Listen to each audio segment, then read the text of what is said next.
Bismillahirrahmanirrahim. Assalamu alaikum. I am Ubaid Riaz, your mathematics teacher. हम सीख रहे हैं first year mathematics federal board और वो भी बहुत ही आसान अंदाज में। आज हमारी सीरीज का चैप्टर नंबर 2 है जो कि है मैट्रिसेस से रिलेटेड। मैट्रिसेस से भी स्टूडेंट्स आपके कम से कम 3 शार्ट आते हैं और 1 लॉन्ग आता है। 3 शार्ट ना आए तो 2 शार्ट लाजमी और 1 लॉन्ग तो मस्ट है। तो ये चैप्टर बहुत अहम है। इसमें स्टूडेंट्स भी इसी तरीके से अंधाधुंध लगे होते हैं, उनको कुछ समझ नहीं आती कि क्या कुछ आ सकता है या क्या नहीं, या आएगा तो उसको कैसे करना है। तो मैं आपको बहुत ही आसान अंदाज में समझाने वाला हूँ। अगर चैप्टर 2 मैट्रिसेस की बात की जाए तो इसकी टोटल 5 चीज़ों पे डिवाइड किया गया है। सबसे पहली जो चीज़ है वो आपको फाइंडिंग दी अननोन दे सकता है और ये तकरीबन वो देता रहा है। ठीक है, फाइंडिंग अननोन में जो आपके कंसेप्ट्स आपकी बुक में दिए गए हैं वो एक तो दिए गए हैं एक्सरसाइज 2.2। एक्सरसाइज 2.2 में question number 3, question number 4, question number 5, question number 6, 12 और 13 ये सारे अननोन से डील करते हैं। इनमें 2 बहुत ज़्यादा इंपॉर्टेंट हैं, इसके अलावा भी आ सकते हैं, लेकिन आपने कम से कम इनकी प्रैक्टिस लाजमी करनी है। फिर अननोन एक और एक्सरसाइज में भी है 2.3 में क्वेश्चन नंबर 4। ये बहुत ही ज़्यादा आसान है, इनके आने के भी चांसेस हैं लेकिन ये बहुत ही रेयर है। फिर एक्सरसाइज 2.6 में क्वेश्चन नंबर 2, ये भी अननोन से डील कर रहा है और इसमें अननोन का भी एक कंसेप्ट है। ये मैं तीनों इकट्ठे एक ही फ्रेम में आपको समझा दूंगा। दूसरे नंबर पे देखा जाए तो वो कुछ प्रूफ्स मांगते हैं मैट्रिसेस के, बहुत आसान है। कभी कभार वो इक्वल टू 0 या कभी टू राइट हैंड साइड, और वो कहते हैं कि आपने रो ऑपरेशन के जरिए करना है। तो ये जो प्रूफ है ये आपकी पूरी एक्सरसाइज 2.4 होल इसी से डील कर रही है। इसमें कुछ 1-2 जगह पे स्मार्टनेस है, वो मैं आपको सिखा दूंगा, आपने सिर्फ उस पे कायम रहना है। तीसरी चीज जो पूछी जा रही है वो पूछा जा रहा है रैंक पूछा जा रहा है। रैंक है आपकी एक्सरसाइज का 2.5 क्वेश्चन नंबर 2। फिर इनवर्स पूछते हैं। इनवर्स आमतौर पे वो रो ऑपरेशन के जरिए फाइंड करवाते हैं, दूसरा भी है लेकिन ज्यादातर वो रो ऑपरेशन के जरिए पूछ लेते हैं। इसमें आपकी सेम एक्सरसाइज 2.5 क्वेश्चन नंबर 3 इससे डील कर रहा है। जो आपका 5वां टॉपिक है वो है ट्रांसपोज। ट्रांसपोज का जो कंसेप्ट है वो आपकी बुक में बहुत सही लिमिटेड दिया गया है। याद रखिएगा, ये SLO बेस्ड पेपर बनेगा तो ट्रांसपोज का वो कुछ कंसेप्ट भी उठा सकते हैं। इसके जो कंसेप्ट आ सकते हैं वो इंशाल्लाह मैं आपको बताऊंगा। और सॉल्यूशन ऑफ सिस्टम, जैसे हमेशा लॉन्ग क्वेश्चन आता है, जो आपके 4 या 5 मेथड हैं, उन 5-6 मेथड में से एक सिस्टम लाजमी लॉन्ग क्वेश्चन के तौर पे आता है, तो यकीनन ये भी आप लोगों की नजर में होगा। तो ये था हमारा ओवरव्यू। अब हम मूव करेंगे हमारे फर्स्ट टॉपिक की तरफ। तो हमारे मैट्रिसेस के टॉपिक का जो पहला है वो फाइंडिंग अननोन है। फाइंडिंग अननोन में पहले मैंने आपको मार्क कराया था एक्सरसाइज 2.2, 2.3, 2.6। इन तीनों का मैंने एक एक क्वेश्चन किया है और ये तकरीबन सारे सेम पैटर्न पे ही हैं, थोड़ा बहुत फर्क है। 2.2 में बहुत सारे हैं लेकिन ये सारे वही हैं जो आप मैट्रिक बेस में करके आए हो। इसमें जो मुझे काम का क्वेश्चन लगा है वो क्वेश्चन नंबर 4 पार्ट 4 है 2.2 का। 2.2 question number 4 part 4, find x if x -4 2 1 0 3 और 3/3 का मैट्रिक्स से मल्टीप्लाई हो रहा है और एक और फिर और इज इक्वल टू 0, यानी कि एक कॉलम, एक रो मैट्रिक्स, एक कॉलम मैट्रिक्स और एक 3/3 का आपको मैट्रिक्स दे दिया है। मैं ये मान के आपको पढ़ा रहा हूँ कि आपको ऑर्डर का पता होता है कि मैट्रिक्स का ऑर्डर कैसे निकलता है। अगर नहीं पता तो कम से कम आपको ये पता होना चाहिए कि पहले हम रो काउंट करते हैं, 1 2 3 रोज हैं और कॉलम कितने हैं, 1 2 3। तो पहले रो लिखी जाती है और फिर कॉलम, यानी कि 3 क्रॉस 3, तो इसका ऑर्डर है 3 क्रॉस 3। सिमिलरली ये देखा जाए तो एक रो है और 1 2 3 3 कॉलम है, तो इसका ऑर्डर होगा 1 क्रॉस 3 का ऑर्डर। सिमिलरली इधर देखें तो 1 2 3 रोज हैं और एक कॉलम है, तो इसका ऑर्डर है 3 क्रॉस 1। यानी कम से कम आपको ऑर्डर तो पता होना चाहिए, क्योंकि ये तो बेसिक्स 9th 10th की बेसिक है। अच्छा, अब बहुत सारे स्टूडेंट्स को मल्टीप्लाई करना नहीं आता, हालांकि ये मल्टीप्लाई करके आ चुके होते हैं। सिर्फ ये है कि यहाँ पे 3/3 आ जाते हैं। तो इशू ये है कि आपने हमेशा रो को ही मल्टीप्लाई करना है कॉलम से। रो होगी तो कॉलम से मल्टीप्लाई होगा, अगर रो नहीं है तो आप मल्टीप्लाई नहीं कर सकते। अगर ये 3 रो हैं तो 3 रो ही 3 कॉलम से मल्टीप्लाई होंगी। अगर एक रो है तो एक रो भी तीनों कॉलम से मल्टीप्लाई हो जाएगी। यानी कि रो का होना जरूरी है, अगर रो नहीं है तो मल्टीप्लाई नहीं हो सकता। तो मल्टीप्लाई का क्या तरीकाकार होता है कि जो फर्स्ट एलिमेंट है वो अपने कोरिस्पॉन्डिंग कॉलम के फर्स्ट एलिमेंट से मल्टीप्लाई होता है, सेकंड से मल्टीप्लाई होता है, थर्ड से। फिर सिमिलरली अगर आगे भी कॉलम हो तो फिर फर्स्ट से सेकंड से थर्ड से, फर्स्ट से सेकंड से थर्ड से। यानी कि हर एलिमेंट अपने कोरिस्पॉन्डिंग एलिमेंट से मल्टीप्लाई होके और इनके दरमियान में प्लस होता है और ये पूरे कॉलम को खा जाता है। कैसे खाएगा? जैसे कि x 1 से मल्टीप्लाई होके x, दरमियान में प्लस लगाते हैं, हमारा जो है वो कहता है कि इनको प्लस करना है। लेकिन अगर कोई माइनस आता है तो वो माइनस इधर जो एलिमेंट होते हैं उनके साइन की वजह से आता है। जैसा कि अब -4 0 से मल्टीप्लाई हुआ तो 0 हो गया, मैं +0 लिखूं या -0 लिखूं कोई फर्क नहीं पड़ता। फिर +2 × 2 4 हो जाएगा। तो देखिए ये पहली पूरी रो पहले पूरे कॉलम को खा के उसने एक एलिमेंट बना दिया, यानी कि रो पूरे कॉलम को खा के एक एलिमेंट में कन्वर्ट हो जाती है। ये कम से कम आपको पता होना चाहिए। फिर क्या होती है, रो दूसरे कॉलम से भी मल्टीप्लाई होगी और दूसरे कॉलम को भी खा के एक एलिमेंट में कन्वर्ट हो जाएगी। x × 0 0 प्लस -4 × 1 -4 क्यों आया? क्योंकि प्लस माइनस माइनस होते हैं। फिर +2 × 0 0, फिर x × 3 3x, फिर प्लस -4 × 0 0, फिर +2 × 4 8। तो देखे एक रो था और 3 कॉलम थे, तीनों के तीनों कॉलम को खा के उसने एक रो बना दिया। ठीक है, तो x + 4 इधर से -4 और इधर से 3 × 8, तो ये पूरा का पूरा इस हिस्से को, इतने से हिस्से को उसने खा के एक रो में कन्वर्ट कर दिया और एक रो बना दिया। अब फिर क्या होगा? फिर ये रो एक और कॉलम भी इसके साथ आ गया, क्योंकि वो आखिरी कॉलम भी बचा था। अब ये रो इस कॉलम से भी मल्टीप्लाई होगी और इसको भी खा के एक ही रो में कन्वर्ट करके एक ही सीक्वेंस में कन्वर्ट हो जाएगी, यानी कि 1 बाय 1 एलिमेंट में कन्वर्ट हो जाएगी। जो अब हमारी फाइनल स्टेट बननी है वो एक कॉलम और एक रो में कन्वर्ट हो जाएगा। x + 4 × x, दरमियान में प्लस, -4 × 1 प्लस 3x + 8 × -1, और एक दफा कॉलम लगाएंगे और अगले स्टेप में बेशक कॉलम रिमूव कर दें, क्योंकि हमने अननोन फाइंड करना है। ठीक है, तो ये बनेगा x² + 4x -4 -3x -8 = 0। ठीक है, या फिर एक और काम इसमें हो सकता है, आपको अगर ये समझ नहीं आ रही है तो आप ये समझ लें कि ये 0 भी एक मैट्रिक्स है। ठीक है, तो ये और ये आपस में हमने इंपोर्ट करा लिया है। अगर आपको ये समझ नहीं आ रही तो ये इस कॉलम से ये इंपोर्ट करवा लिया और इधर से हमने 0 मैट्रिक्स से इंपोर्ट करवा लिया। तो ये इंपोर्ट करवाने के बाद जब इनको सिंप्लीफाई करेंगे तो ये क्वाड्रेटिक इक्वेशन बन जाएगी। अब क्वाड्रेटिक इक्वेशन को चाहे आप फार्मूला मेथड से कर लें, चाहे फैक्टर्स बना लें, चाहे कंप्लीटिंग स्केल से कर लें, तीनों मेथड्स वैलिड हैं, आप कर सकते हैं।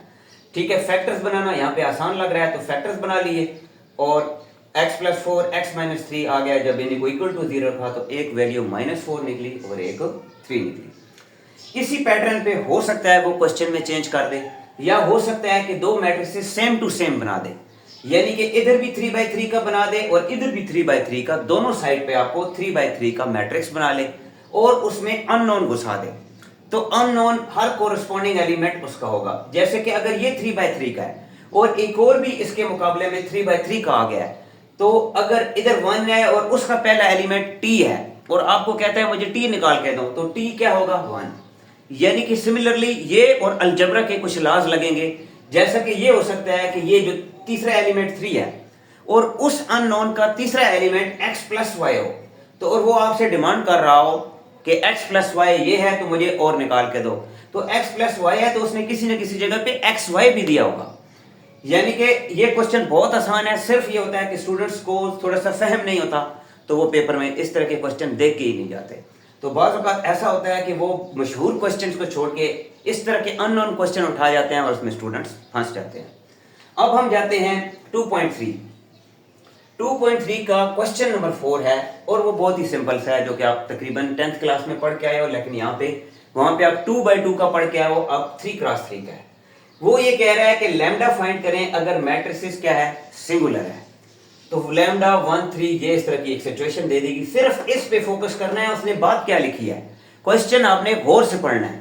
क्वेश्चन जैसे ही आप गौर से पढ़ेंगे आपको अंदाजा हो जाएगा, find lambda if matrices is singular, कि ये सिंगुलर है। तो बस इसी स्टेटमेंट को आपने दोबारा कॉपी पेस्ट कर लेना है, इसी स्टेटमेंट को उठाना है, सिंस एक लफ्ज ऐड करना है कि मैट्रिसेस इज सिंगुलर की बात हुई है, तो इसका डिटर्मिनेंट इस पे दोनों साइड पे जिस तरह हम मॉडुलस लगाते थे मैट्रिसेस में, हम उसी तरह मॉडुलस का निशान लगा के इक्वल टू 0 कर लेते हैं सिंगुलर मैट्रिक्स के लिए। किसके लिए? सिंगुलर मैट्रिक्स के लिए। याद रखिए जिस तरीके से आयोटा में मॉड होता था, यहां पर उसी तरह का मॉड लगा के इक्वल टू 0 रख लेते हैं। इसका यह मतलब है कि हम डिटर्मिनेंट निकालने लगे हैं। तो डिटर्मिनेंट इज इक्वल टू 0 होता है सिंगुलर मैट्रिक्स। फिर क्या होगा, आपने लैम्डा, और अगर आपको डायरेक्ट मल्टीप्लाई करना आता है तो फिर बेशक आप इस स्टेप पे चले जाएं, लेकिन अगर आपको डायरेक्ट मल्टीप्लाई में मसला है कि आप कहते हैं कि सर नहीं, डायरेक्ट मल्टीप्लाई में हम कोई साइन कन्वेंशन की गलती कर लेंगे, और यकीन माने अगर एक साइन गलत हुआ तो समझ लें कि थ्रू आउट क्वेश्चन नीचे इंपोर्ट गलत होगा और आपका आंसर भी गलत होगा। तो सबसे पहले क्या किया, लैम्डा, तो ये और ये रिजेक्ट कर देते हैं, 1831 ले लेना है। फिर दरमियान में माइनस लेते हैं और अगली टर्म ले लेते हैं -1, फिर 2801 ये आ जाएगा, फिर आखिरी वाले के साथ +3 लगाते हैं और क्या आएगा 2103। अच्छा, एक और चीज, अगर फर्ज करें वो पेपर में 4/4 का मैट्रिक्स दे दे, 4/4 का मैट्रिक्स भी आया है, तो फिर इधर +3 है तो आगे किसका नंबर बन रहा है, माइनस का। पहले प्लस माइनस प्लस, फिर आगे किसका नंबर आएगा, माइनस का नंबर आएगा। फिर आपने माइनस और वो जो आखिरी मैट्रिक्स होगा वो उठा लेना है। यानी हो सकता है कि सेम पैटर्न का क्वेश्चन वो 3/3 की बजाय 4/4 में पूछ ले, तो 4/4 में आप लोगों ने कनेक्ट रहना है। ठीक है। अच्छा, अब आप क्या करेंगे, सिंपल वही मल्टीप्लाई जैसे कि आपको 10th क्लास में करते थे, diagonal element minus non diagonal, 1 × 1 1 minus 3 × 8। ये एक स्टेप लाजमी किया करें क्योंकि यहाँ पे अक्सर साइन की गलती हो सकती है और बड़े काबिल लोगों से गलती हो जाती है। -1 2 × 2 1 2 माइनस 0 × 8 0 हो जाएगा, +3, फिर 2 × 3 6 minus 0 is equal to 0। Simplify करें तो -23 लैम्डा -2 + 18 इज इक्वल टू 0 बनता है। -23 लैम्डा +16 यानी कि 18 में से 2 निकालेंगे तो 16 होगा, 16 उधर जाएगा, या -23 लैम्डा को दूसरी साइड पे ले जाएंगे तो ये +23 लैम्डा हो जाएगा और लैम्डा की वैल्यू आएगी 16/23। तो ये बहुत ही सिंपल क्वेश्चन है, ये मुझे उम्मीद है आपको आता भी होगा, लेकिन इसको देख लें कि डायरेक्टली कैसे करना होता है। आप इस चक्कर में ना पड़े कि इसको मैं एक लेट ए मैट्रिक्स ले लूं, मैं अगर इसको बड़ा कर दूं तो बड़ा दे के कौन सा कारनामा करेंगे। बस यही मेथड है, सिंपल करें और अपनी टाइम से अपना टाइम भी बचाया करें, लेकिन यह है कि जो चीज करनी है उसमें कम से कम साइन की कन्वेंशन की गलती ना होनी चाहिए। ठीक है, अब हम 2.6 की तरफ जाते हैं। 2.6 सिस्टम में पिछली दफा उसने क्या किया कि नॉन ट्रिवियल सॉल्यूशन की बजाय कंसिस्टेंट दे दिया, तो स्टूडेंट्स ने काफी सारी मिस्टेक्स की, उन्होंने इसको नॉर्मल इक्वेशन मेथड की तरह कर दिया और यकीनन उनका गलत हुआ है। सिस्टम इज कंसिस्टेंट या system has non trivial solution, इन दोनों का मतलब सेम है। इस तरह का क्वेश्चन देके वो एक होमोजेनियस इक्वेशन पूछ लेता है, इज इक्वल टू 0, जिसके जो बी मैट्रिक्स है वो सारे 0 0 होते हैं। इस तरह का एक मैट्रिक्स दे देता है और उसमें एक जगह पे अननोन घुसा देता है और वो कहता है कि जी मुझे इस सिस्टम का नॉन ट्रिवियल सॉल्यूशन है, या क्या कहता है कि सिस्टम इज कंसिस्टेंट। ये लफ्ज याद रखना, कंसिस्टेंट का लफ्ज यूज कर लेता है या नॉन ट्रिवियल का, ये लफ्ज यूज करके वो कहता है कि मुझे लैम्डा या कुछ और अननोन, लैम्डा के अलावा कुछ और भी घुसा सकता है। ठीक है, वो लगा के कहता है कि मुझे अननोन की वैल्यू निकाल के दो। तो सबसे पहले तो आपने इसको मैट्रिसेस फॉर्म में ले जाना है। मैट्रिसेस फॉर्म में 2 - लैम्डा 2 - लैम्डा 1 2 + 3 - 1 3 - 2 4। ठीक है, और सिमिलरली इस पैशन में x1, x2, x3, और अगर यहाँ पे variable x, y, z use हुई है तो यहाँ पर आप क्या लोगे, x, y, z is equal to 0, 0, 0। ठीक है, अब सिर्फ आपने फिर वही सिस्टम की जिस तरह आपने सिंगुलर के लिए रिपीट किया था वही कॉपी पेस्ट स्टेटमेंट उठा लेनी है। सिंस सिस्टम इज कंसिस्टेंट, अगर उसने कंसिस्टेंट की बात की है, अगर उसने बात की है नॉन ट्रिवियल सॉल्यूशन की, तो आपने भी वही लिखना है, since system has non trivial solution. So ये जो एरिया है इसको डिटर्मिनेंट बना के इक्वल टू 0 पुट कर देना है। ठीक है, फिर सिमिलरली अगर आपको वो नहीं बनाने आता तो 2 उसी तरीके से पैशन से रख के आपने कर लेना है। अगर आता है तो 2 जैसे मैंने अभी डायरेक्ट किया है, 3 मल्टीप्लाई 4 12, माइनस माइनस ये दोनों माइनस माइनस के हैं तो ये प्लस हो जाएंगे, इसका मतलब है कि दरमियान में माइनस एग्जिस्ट करेगा। फिर अगली टर्म होती है माइनस, लेकिन ये तो अपने अमाल समेत खुद नेगेटिव है, यानी ये नेगेटिव फार्मूले का है और ये खुद अपने अमाल लेके नेगेटिव लेके आया, तो ये नेगेटिव है, ये नेगेटिव और नेगेटिव अगले स्टेप में प्लस हो जाएंगे। लेकिन जब अंदर हल करेंगे तो 2 मल्टीप्लाई 4 8, माइनस माइनस क्या हो जाएगा प्लस, 3 मल्टीप्लाई 1 4, फिर प्लस 1 होता है आखिर वाले के साथ, और 2 multiply minus 2 minus 4 minus 3 multiply 3 9 is equal to 0। जब सिंप्लीफाई करेंगे तो 12 माइनस 2 10 और 10 मल्टीप्लाई 2 20, माइनस और माइनस प्लस, ये इसको प्लस कर देगा, और 8 और 3 11 लैम्डा माइनस 13, ये दोनों मिलके माइनस 13 इज इक्वल टू 0। इन दोनों को प्रोसेस करवाएं तो 7 plus 11 lambda is equal to 0 बचता है। 11 लैम्डा इज इक्वल टू -7 या lambda is equal to -7 over 11। तो ये तीनों अननोन फाइंड करना इंतहाई आसान है, सिर्फ आपने फोकस होके क्या करना है, 2.2 के जो मैंने बताए हैं वो सारे क्वेश्चन मार्क लाजमी करने हैं। अगर उनमें आपको इश्यू हुआ तो बेशक कमेंट में बताइएगा, वो मैं आपको उस क्वेश्चन को पर्टिकुलरली करवा दूंगा, लेकिन मेरे हिसाब से ये क्वेश्चन बहुत अहम है। सिमिलरली मैट्रिसेस, ये सिंगुलर और कंसिस्टेंट, ये भी बहुत आसान है लेकिन ये पूछे जा सकते हैं। होप सो आपको समझ आ गई होगी। मूव करते हैं हम अपने नेक्स्ट क्वेश्चन की तरफ। तो स्टूडेंट हमारा नेक्स्ट टॉपिक था प्रूफ। मैट्रिसेस में 2.4 में ये सारी की सारे उन्होंने प्रूफ दी हुई हैं, वहां से तकरीबन हर साल हर दफा पेपर में उससे मिलता जुलता प्रूफ आता है, वहां से कोई प्रूफ नहीं उठाया जाता। ठीक है, सिर्फ वो प्रूफ इसलिए हैं कि आपका आइडिया क्लियर हो। अब स्टूडेंट्स को अक्सर ये पता नहीं होता कि मेन आइडिया क्या चल रहा है। एक कंसेप्ट चल रहा है कि जीरो करना, और एक कंसेप्ट चल रहा है कि किसी के राइट हैंड साइड पे उसको इक्वल लेके आना। ज्यादातर जीरो के अलावा बात पूछी जाती है कि कोई मुझे इसके इक्वल लेके आओ, जैसा कि ये मैंने एक क्वेश्चन लिखा है और एक दूसरा है, ये दरमियान में मैंने एक जीरो वाला किया है। सिर्फ कंसेप्ट बताने के लिए मैंने 3 क्वेश्चंस बताए हैं, इनमें कंसेप्ट आप लोगों ने पकड़ना है। बेसिकली कंसेप्ट क्या चल रहा है, जैसे कि ये क्वेश्चन है x y x plus y y x plus y is equal to, ये हमने प्रूफ करना है। तो हम लेफ्ट हैंड साइड उठा लेंगे और अपना प्रोसेस स्टार्ट कर देंगे। इसमें ये करने से पहले मेन आइडिया सुनिए। मेन आइडिया ये होता है कि एक रो या एक कॉलम में सारे के सारे हमने सेम एलिमेंट लेके आने हैं। बेसिक आइडिया क्या कर रहे हैं, कॉलम या रो में सारे के सारे एलिमेंट हमारे सेम आ जाएं। इधर x है तो इसके साथ या तो सारे x आ जाएं या सारे y आ जाएं या सारे सेम कंसेप्ट पे पहले लेके आने होते हैं। तो उसके लिए क्या होता है कि अंदर ही अंदर आइडिया लड़ाया जाता है कि अंदर हम क्या कर सकते हैं। मेरी वैसे ज्यादातर जो कोशिश होती है, मैं कॉलम पे फोकस करता हूँ। कॉलम जरा इजीली ऐड अप हो रहे होते हैं, मतलब आपको बड़ा क्लियर व्यू दे रहे होते हैं। रो में नीचे से ऊपर जरा देखना बड़ा मुश्किल होता है। तो कॉलम वाइज भी आप लोग पहली कोशिश किया करें कि कॉलम में क्या ऐसा हो रहा है, क्या हम 2 कॉलम ऐड कर दें बेसिक कॉलम में एक में, तो क्या पहला यानी आपने आइडिया क्या लेके आना है कि कॉलम 2 और कॉलम 3 को अगर कॉलम नंबर 1 में मैं ऐड करके देखूं क्या ऐसा हो रहा है रफ साइड पे। बेशक इस पे ना करें, थोड़ा सा लेड पेंसिल ले जाएं या दूसरी पेंसिल आपके पास रफ वाली जगह होती है।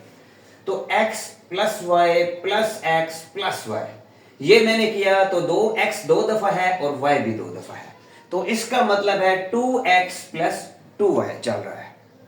फिर जी नीचे हैं, तो फिर इसी को अगर मैं इस कॉलम के साथ दोनों कॉलम में इसमें ऐड करूं तो 2y और ये दोनों दफा x आ रहा है, तो 2x प्लस 2y 2 तो बन गए।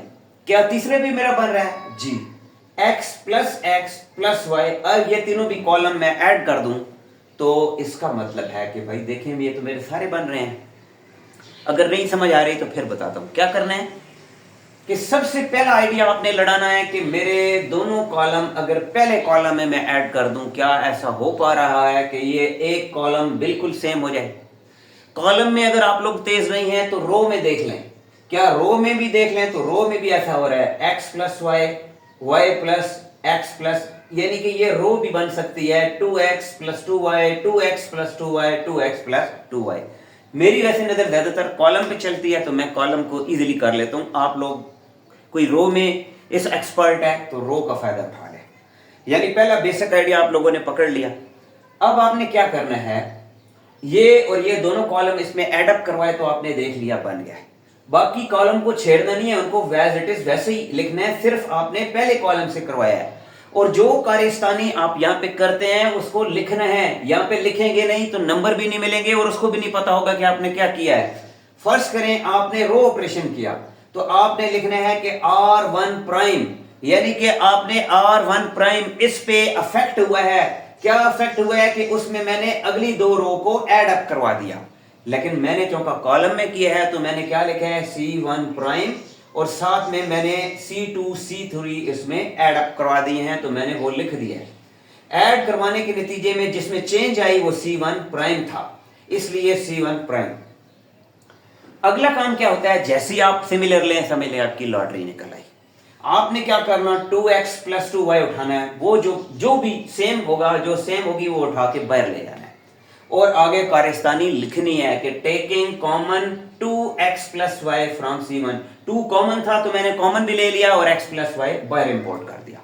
जैसे ही इंपोर्ट करेंगे 1 1 1 और अगर रो में हुआ तो 1 1 1, इधर 1 1 हो जाएगा। यानी बेसिकली आपने कॉलम या रो में तीनों जगह पे 1 1 लेके आना होता है। जैसे ही आप लेके आए तो आपकी आधी मुश्किल आसान हो गई। अब आपने बस जस्ट एक काम और करना है। आखिरी काम क्या करना है कि आपने ये जो दो बाकी रह गए हैं, ये और ये, इन दोनों को पहले कॉलम पहले रो से माइनस करा देना है।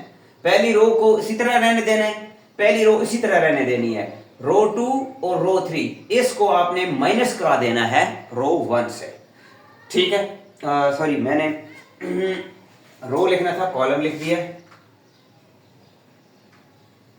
बेसिकली ये प्रोसेस हुआ है किस पे, और 2 पे, और R2 को मैंने माइनस कराया है R1 से, और सिमिलरली मैंने R3 को माइनस कराया है R1 से।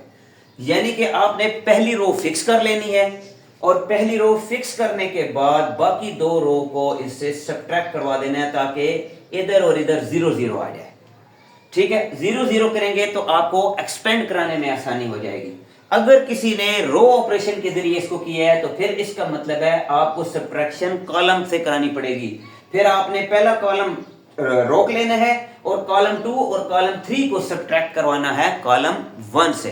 अगर आपने पहले यानी कि ये रो में सारे बनाए हैं, और अगर कॉलम में बनाए हैं तो फिर रो के जरिए आपने माइनस करवाने हैं R2 minus R1, R3 minus R1, ताकि इधर उधर 0 आ जाए। और दोबारा बात सुन लें कि अगर आपने इधर रो में इकट्ठे किए थे सारे और सारे 1 1 बनाए थे तो फिर आपने कॉलम वाइज इनको माइनस करना है। ठीक है, माइनस कराएंगे तो ये 0 हो जाएंगे और ये। इसके बाद आपने क्या करना है, ये जो आपने कॉमन लिया ये आता रहेगा, ये बाहर कॉमन के तौर पे एज ए वॉचमैन आता रहेगा।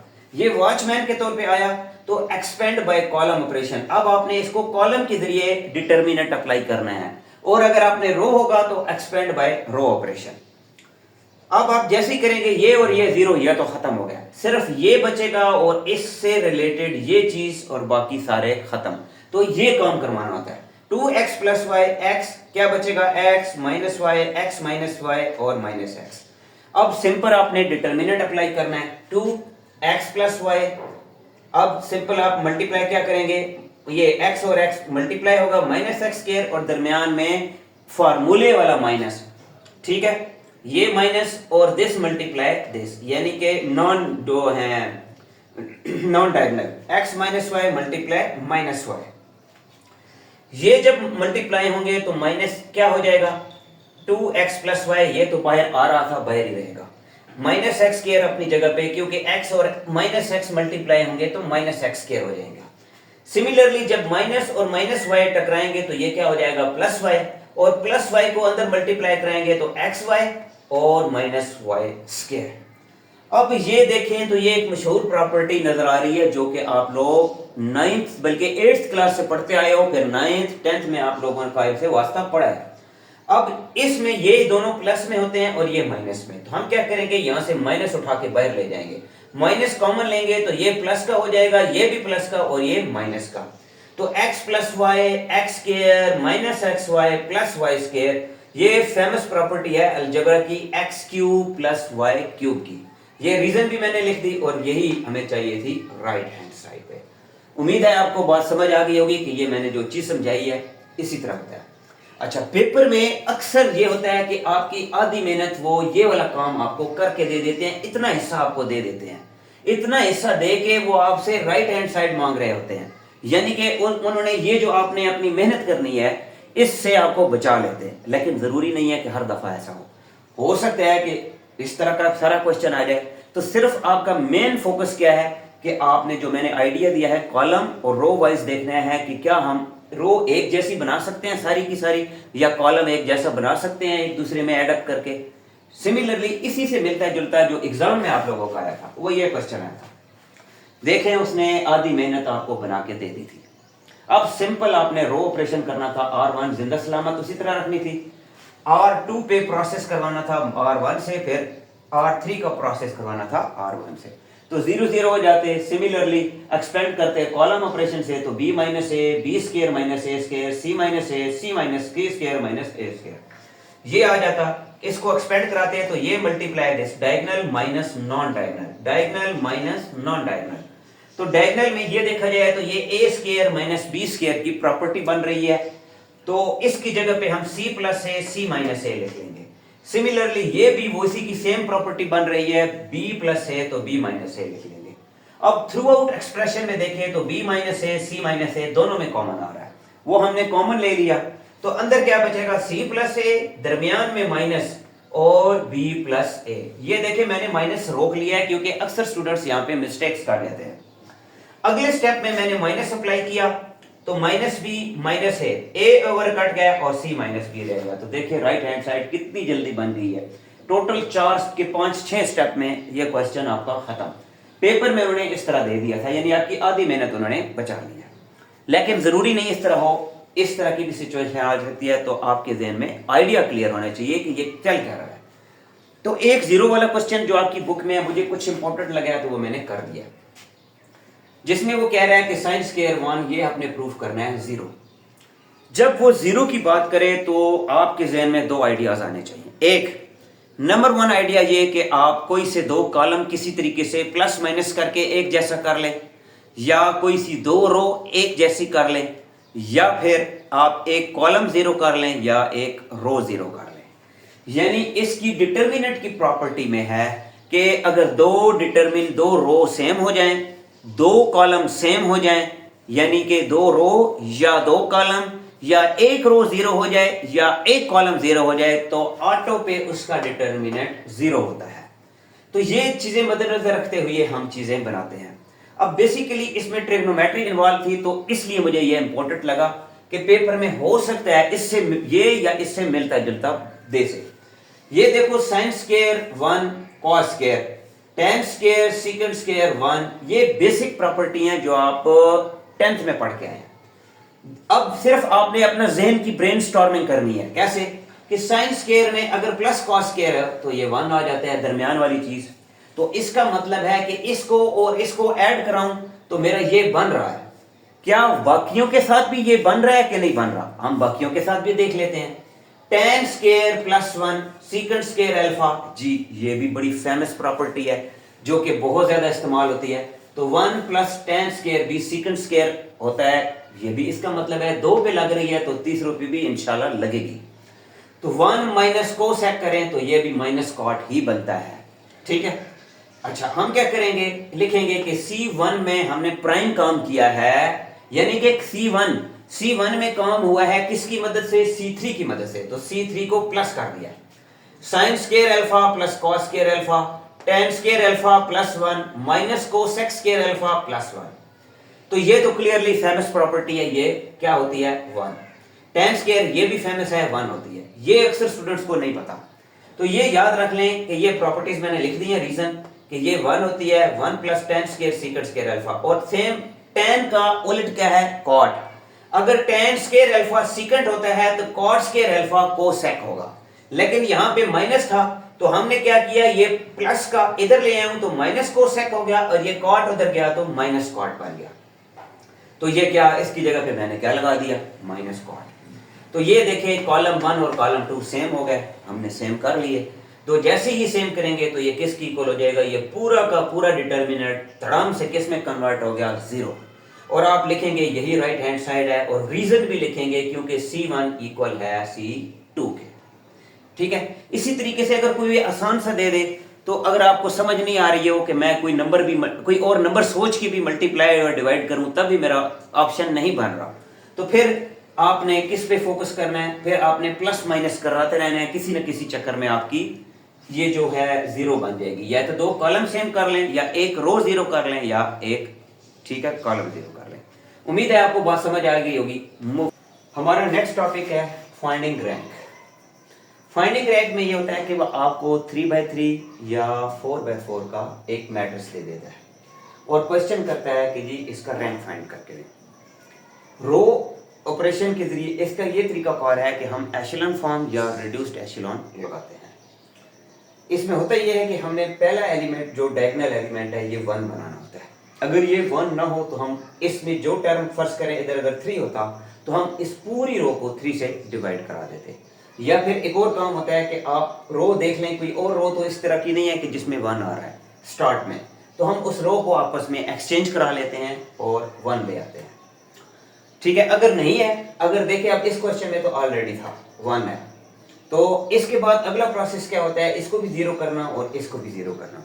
तो इसको 0 करने का प्रोसेस बहुत आसान है, ये दोनों क्या करें आप एक्सपोर्ट करके बाहर ले आए, इसको भी और इसको भी। ये देखें मैं दोनों को बाहर ले आऊं, जैसे ही बाहर लेके आए आपने अब रो 1 को देखना है कि हम ऐसा क्या प्रोसेस करें कि ये 0 हो जाए। तो ये क्लियरली पता चल रहा है कि इस पूरी रो को अगर 2 से मल्टीप्लाई कर दें और फिर सब्ट्रैक्ट करवा दें तो ये 0 हो जाएगा, और इसको 0 करना है तो इस पूरी रो को हमें 4 से मल्टीप्लाई करना पड़ेगा। तो एक दफा मैंने 4 से मल्टीप्लाई किया और एक दफा 2 से मल्टीप्लाई किया, और आपस में जब सब्ट्रैक्शन की तो 0 -2 2 6 4, ये 0 -3 3 और 9 आ गया। ठीक है, अब नेक्स्ट टास्क क्या था कि ये जो -2 है इसको 1 करना। तो इसको अब लाजमी बात है और कोई और किसी जगह पे नहीं है कि हम एक्सचेंज करवा सके। तो अब हम क्या करेंगे कि -2 को पूरी जो रो है इसको डिवाइडेड बाय -2 करेंगे। -2 करेंगे तो ये 1 0 1 -1 और -3 हो जाएंगे। अब अगला टास्क क्या था कि ये जो 1 आया है इसके नीचे वाले को हमने 0 करना है। इसको 0 करने के लिए क्या करेंगे कि हम इस पूरी रो को एक्सपोर्ट करके बाहर ले आएंगे, और जिसके साथ इसका प्रोसेस करवाना है उसके साथ उसको या तो ये वाला डिजिट है -3 से मल्टीप्लाई करा दें, या फिर सिर्फ 3 से मल्टीप्लाई करा दें और आपस में ऐड कर दें। मैंने क्या किया है कि इसको 3 से मल्टीप्लाई कराया, 3 से मल्टीप्लाई के नतीजे में ये 0 ये 3 ये -3 और ये -9 बन जाएंगे। अब सिंपली ऐड करेंगे तो ये भी 0 ये भी 0 ये भी 0 और ये भी 0। तो इस प्रोसेस में ये पूरी की पूरी रो 0 हो गई। पूरी की पूरी रो 0 होने के बाद इसका ये मतलब है कि इसका रैंक 1 और 2, सिर्फ 2 रो जो हैं वो बाकी रह गई हैं, तो 2 रोज आर नॉन जीरो, तो रैंक इज 2। जब इस प्रोसेस के बाद ये जो हम 0 करते हैं, इस प्रोसेस के बाद अगर इस रो में एक एलिमेंट भी बच जाए तब भी ये नॉन जीरो में आ जाएगी, फिर भी इसका रैंक 3 होगा। लेकिन जब सारे 0 हो जाएंगे तो ये क्या कहलाएगी, ये एक जो है वो 0 बन जाएगी और 2 नॉन जीरो बन जाएंगी। तो हम बताएंगे इसका रैंक 2 है। ये इंतहाई सिंपल सा क्वेश्चन है, अक्सर आता है, तो ये बहुत ही आसान है। एशेलॉन फॉर्म, और वो भी तकरीबन फुल नहीं लगती, थोड़ी सी लगती है, तो वो आप इजीली कर सकते हैं। अब हम मूव करते हैं नेक्स्ट टॉपिक। हमारा नेक्स्ट टॉपिक है ट्रांसपोज। मैट्रिसेस में सबसे पहले तो ट्रांसपोज से आपको पता होना चाहिए कि ट्रांसपोज से क्या मुराद लेते हैं। जब भी मैट्रिसेस में आपको ट्रांसपोज मिलता है, इसका ये मतलब होता है कि आप रिप्लेसमेंट कर लें, कॉलम को या तो रो बना दें या फिर रो को कॉलम बना दें। यानी ये काम नहीं करना कि एक रो को तो कॉलम बना दिया और अगले कॉलम को रो बना दिया। तो आपने एक ही ऑपरेशन करना है, या तो सारी रो कॉलम बना दो या फिर सारे कॉलम रो बना दो। जैसे कि 1 2 3 4 5 6 7 8 9, ये एक ए मैट्रिक्स है। अगर इसका ट्रांसपोज लेंगे तो क्या किया मैंने, 1 2 3 1 2 3 कॉलम बना दिया। फिर 4 5 6 4 5 6 मैंने दूसरी रो को दूसरा कॉलम बना दिया। 7 8 9 तीसरी रो को 7 8 9 तीसरा कॉलम बना दिया। तो ये इस मैट्रिक्स का ट्रांसपोज कहलाएगा। अब ट्रांसपोज में एक चीज ये याद रखनी चाहिए कि अगर हमने ट्रांसपोज किसी मैट्रिक्स का बनाया, कोई ऐसा हमें मैट्रिक्स मिला जिसका ट्रांसपोज और ए दोनों सेम थे, यानी कि जो ए था वही उसका ट्रांसपोज था, तो उसको हम कहते हैं कि ये सिमेट्रिक मैट्रिसेस है। उसके लिए मैट्रिसेस में सिमेट्रिक इस्तेमाल होती है। और अगर ए का ट्रांसपोज था तो ए की इक्वल ही, लेकिन नेगेटिव फॉर्म में, यानी नेगेटिव में था, तो उसकी सिमेट्रिक है। और इसके अलावा एक और मेन प्रॉपर्टी, एक ट्रांसपोज का दोबारा ट्रांसपोज लें तो वो दोबारा वही मैट्रिक्स ए बन जाता है। जैसा कि अभी ये देखें, ए का ट्रांसपोज ये था, अब इसका अगर मैं अगेन ट्रांसपोज लेता हूं तो ये दोबारा वही मैट्रिक्स बन जाएगा जो कि स्टार्ट का था। तो आमतौर पे इस तरह की जो चीजें हैं वो एमसीक्यूज में पूछते हैं कि ए का ट्रांसपोज इज इक्वल टू, किसके इक्वल होता है, ए के। या सिमिलरली कोई और नाम यूज कर सकते हैं, बी सी डी। तो आपको ये पता होना चाहिए कि बेसिक प्रॉपर्टी क्या है। अब अगर ट्रांसपोज का देखा जाए तो आमतौर पे इस तरह के क्वेश्चन आते हैं जो आपकी बुक में अवेलेबल हैं, वो बहुत बेसिक क्वेश्चन हैं, उनमें आना बहुत ही मुश्किल है। यानी कि अगर ए है 5 9 2 4 8 1 3 7 0, रो वाइज अगर पढ़ा जाए तो इस तरह पढ़ते हैं। क्वेश्चन वो ये पूछ सकता है, शो करें कि ए प्लस ए का ट्रांसपोज जो है ये सिमेट्रिक है। तो इसके लिए आपने करना क्या है, जो चीज वो पूछ रहा है पहले तो वो चीज अवेलेबल करें, यानी जो उसकी डिमांड है, जिसके मुतालिक वो कह रहा है कि मुझे बताएं जी क्या ये चीज सिमेट्रिक है। तो जो स्टेटमेंट उसने लिखी है पहले वो चीज लेके आए। तो स्टेटमेंट क्या थी, ए प्लस ए ट्रांसपोज। ए तो हमारे पास ऑलरेडी मौजूद है, इसमें सिर्फ प्लस में क्या मिसिंग है, ए का ट्रांसपोज। तो सबसे पहले क्या करेंगे, हम इसका ट्रांसपोज लेंगे। ट्रांसपोज लेंगे तो वही काम, 592 592 पहला कॉलम बना दिया, 481 481 दूसरा कॉलम बना दिया, 370 370 तीसरा कॉलम बना दिया। तो ट्रांसपोज तो हमने निकाल लिया। अब जो टर्म उससे मांगी है ए प्लस ए का ट्रांसपोज, तो ए और ए के ट्रांसपोज को आपस में हम प्लस करवा देंगे। ए प्लस ए का ट्रांसपोज, सबसे पहले ए मैट्रिक्स पूरा का पूरा लिख देंगे, प्लस फिर ए के ट्रांसपोज, ये जो हमने ट्रांसपोज निकाला है इसको हम प्लस में ले जाएंगे। इसके बाद वही है, जो कोरिस्पोंडिंग एलिमेंट होते हैं उनको ऐड कराया जाता है। 5 प्लस 5, 5 प्लस 5 करेंगे तो 10, 9 प्लस 4 करेंगे तो 13, 2 प्लस 3 करेंगे तो 5, 4 प्लस 9 करेंगे तो 13, 8 प्लस 8 करेंगे तो 16, 1 प्लस 7 करेंगे तो 8, 3 प्लस 2 करेंगे तो 5, 7 प्लस 1 करेंगे 8, तो 0 प्लस 0 करेंगे तो 0। तो हमने वो टर्म अवेलेबल कर ली जिसके बारे में डिमांड की गई थी कि बताएं क्या ये सिमेट्रिक है।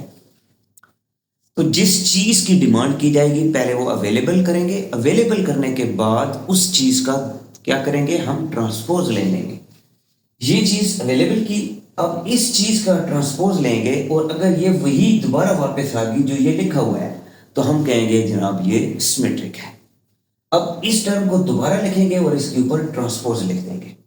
ट्रांसपोज लेंगे तो क्या होगा, 10 13 5, 10 13 5 पहली रो को पहला कॉलम बना देंगे, 13 16 8 सेकेंड रो को सेकेंड कॉलम बना देंगे, 5 8 0 थर्ड रो को थर्ड कॉलम बना देंगे।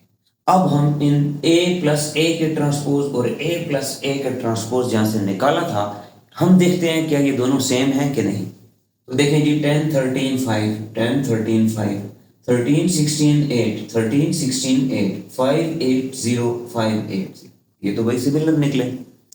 तो जब यही तो प्रॉपर्टी थी कि जब बेसिक प्रॉपर्टी वो है, तो इसका मतलब है कि अगर वो किसी चीज की इन्वॉल्वमेंट कर रहे हैं, उसका अगर हम ट्रांसपोज लेंगे तो वो भी अगर वही आए जो कि टर्म हमने अवेलेबल की है, तो इसका मतलब है कि वो भी सिमेट्रिक।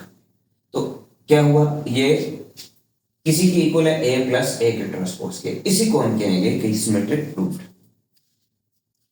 यानी कि ये वही टर्म आई a प्लस ए का ट्रांसपोज, सो सिमेट्रिक प्रूफ जो उसने बात की। सिमिलरली यही क्वेश्चन दे के वो चेंज भी कर सकता है, ये कुछ और भी दे सकता है। ये तो चले मैंने कहीं से निकाला है, शो a माइनस ए का ट्रांसपोज जो है वो स्क्यू सिमेट्रिक है। स्क्यू सिमेट्रिक में क्या होता है कि जो ट्रांसपोज जिस टर्म का आप ले रहे हैं वो उसी टर्म के इक्वल हो लेकिन नेगेटिव में। तो सबसे पहले तो जो चीज उसने डिमांड किया है वो निकालेंगे। क्या डिमांड है जी, a माइनस ए का ट्रांसपोज, पहले तो ये निकालें। तो a अवेलेबल है, a का ट्रांसपोज दोबारा लेंगे, अगर वो जिस तरह वहां पे लिया था सेम वैसे ही ट्रांसपोज लेने के बाद आगे हमने ऐड कराया था, अब हम सब्ट्रैक्ट करवाएंगे। पहले a कट लिखेंगे और फिर a का ट्रांसपोज आगे और दरमियान में माइनस। तो 5 minus 5 0, 9 minus 4 5, 2 minus 3 minus 1, 4 minus 9 minus 5, 8 minus 8 0, 1 minus 7 minus 6, 3 minus 2 1, 7 minus 1 6 और 0 माइनस 0 0। तो हमने वो टर्म अवेलेबल कर ली जिसके बारे में डिमांड थी। अब डिमांड ये थी कि जो टर्म आप बना रहे हैं इसका मुझे बताएं कि क्या ये स्क्यू सिमेट्रिक है। तो हम इस टर्म का क्या करेंगे, दोबारा ट्रांसपोज ले लेंगे।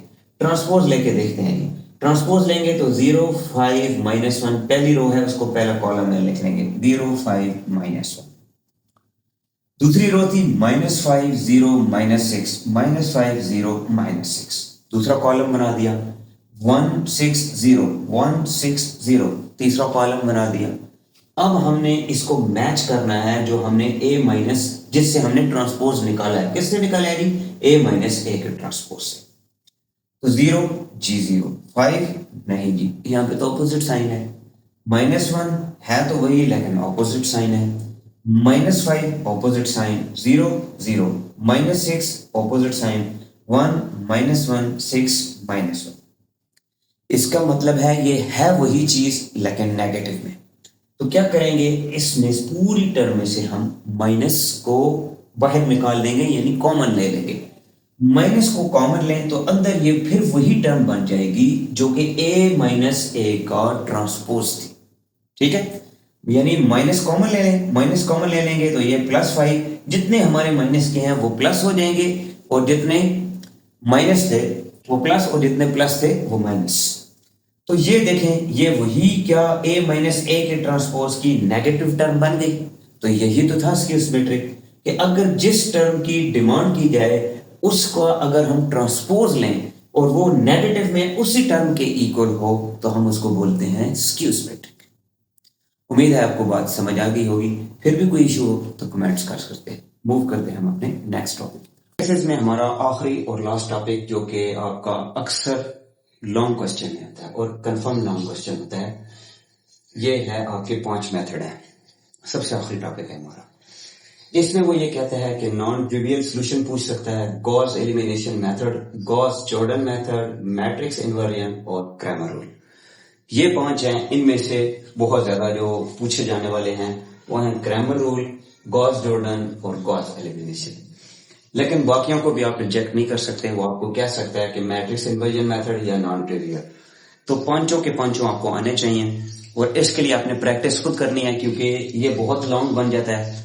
इसके लिए पेपर आपके बहुत नजदीक है। तो मैं इस कोशिश में हूं कि जो बाकी जो चीजें हैं जितनी जल्दी मैं आप लोगों को तैयार करके दे दूं, कम से कम आपको ये अप्रोच हो कि पेपर में हमसे क्या पूछा जाएगा, ताकि आप अपने जहन को उसके मुताबिक सेट करें और पेपर में कोई सेटबैक करें। मोर ओवर मेरी ट्राई है कि 3 पेपर आपके बनाऊंगा और वो भी मैं यूट्यूब पे शेयर कर दूंगा।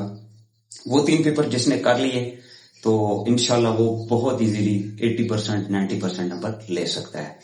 ठीक है, सिर्फ आपको ये पता होना चाहिए कि नॉन ट्रिवियल सोल्यूशन में क्या करना है। इसमें सारे रूट्स जो बी फॉर्म होती है 0 होती है।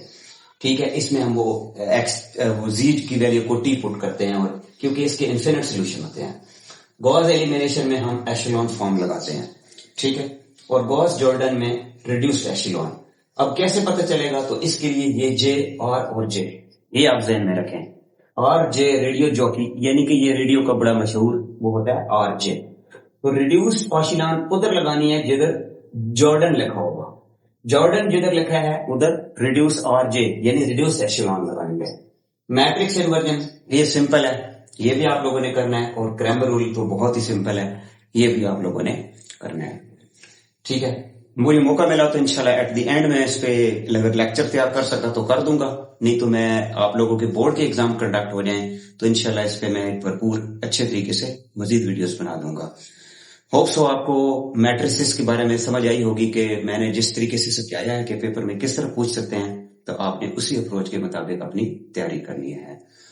अब मेरे चैनल को सब्सक्राइब कर लीजिए, अपने दोस्तों के साथ शेयर करें और मजीद वीडियोस के लिए मेरे चैनल की तरफ बने रहिए। इंशाल्लाह आपका पेपर बहुत ही अच्छा होगा। Thank you.